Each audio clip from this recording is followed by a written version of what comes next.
So in this question, uh, we're looking at uh, a population, right? They said the mean age when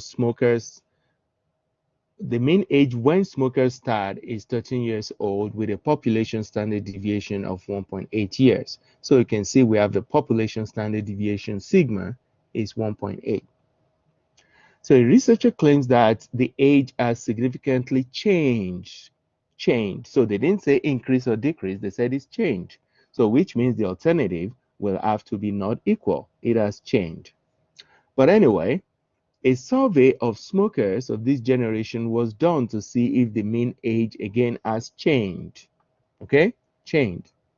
Now, what was it before? It was 13. We're trying to see if that mean age is no longer 13.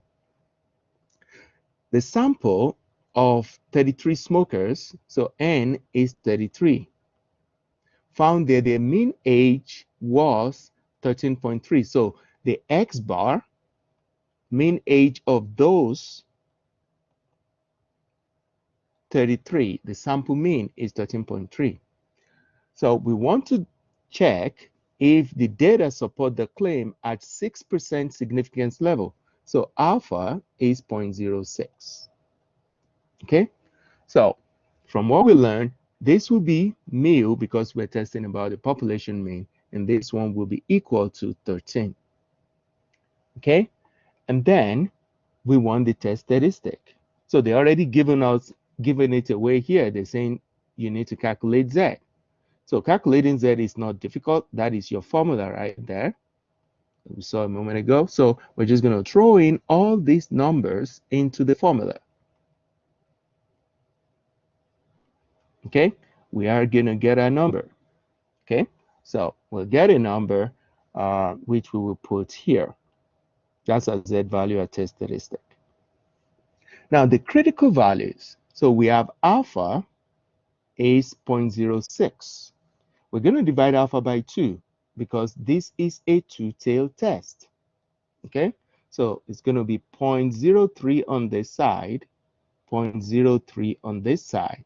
So we're going to go to the table or to Excel and look up the inverse for 0.03. So we can put that here, 0.03, and that gives us negative 1.88, and that will be for the lower tail. And because of symmetry, it's going to be positive 1.88 here. So this number here is just going to be 1.88.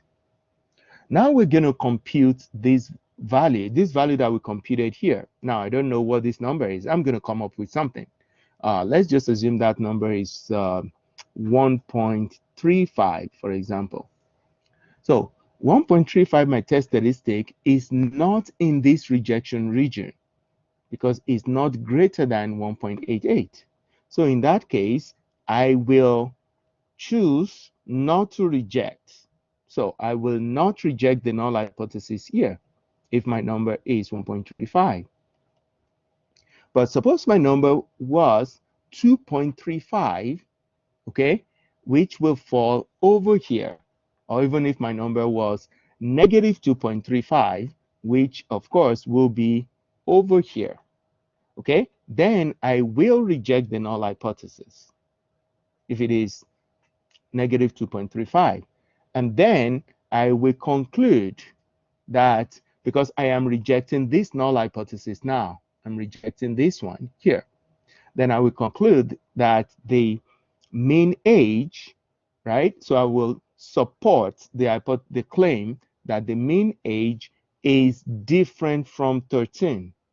That is if this number is actually in the rejection region.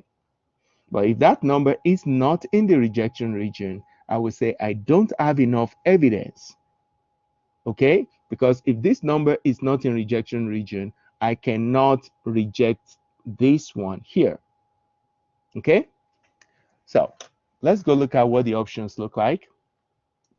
So the options say that for this one here, see that? So if the number is in the rejection region, we will reject the null hypothesis.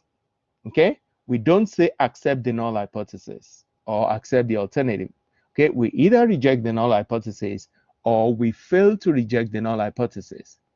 So if it's in the rejection region, reject the null hypothesis. If it's not in the rejection region, you fail to reject the null hypothesis. And then if you have rejected the null hypothesis, then you have enough evidence. Okay? You have enough evidence to support the alternative. So you're going to say that there is enough evidence to support the alternative, because this statement here is the alternative, because it says different.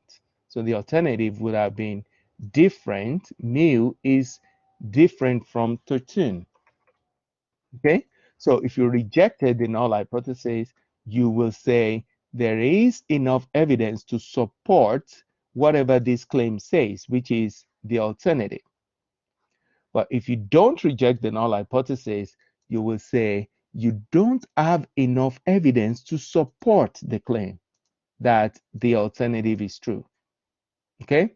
So we're either trying to support the alternative or not support it based on whether or not we reject the null hypothesis or we fail to reject it. So you'll have to get used to those two. So if you fail to reject, then there is not enough evidence that the alternative is true.